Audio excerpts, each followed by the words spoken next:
Asa soratra efa notahina itantaraiko fentsy-pana tsy tononkalo ty fa ho ataoko era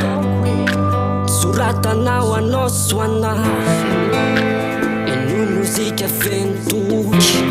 toavitsika roa amizay reo nofinofy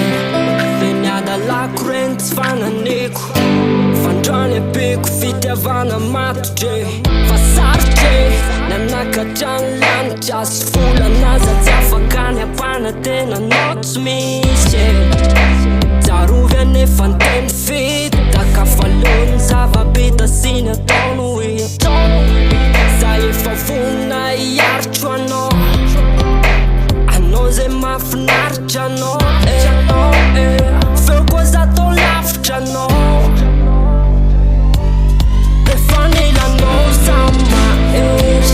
fiinkoetratratrako tsofery masoaro tsy safatsy anao reno ato ambo nonofa za tsitovy amtalo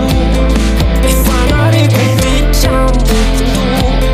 fa soratra nataoko avy am foy raiko anao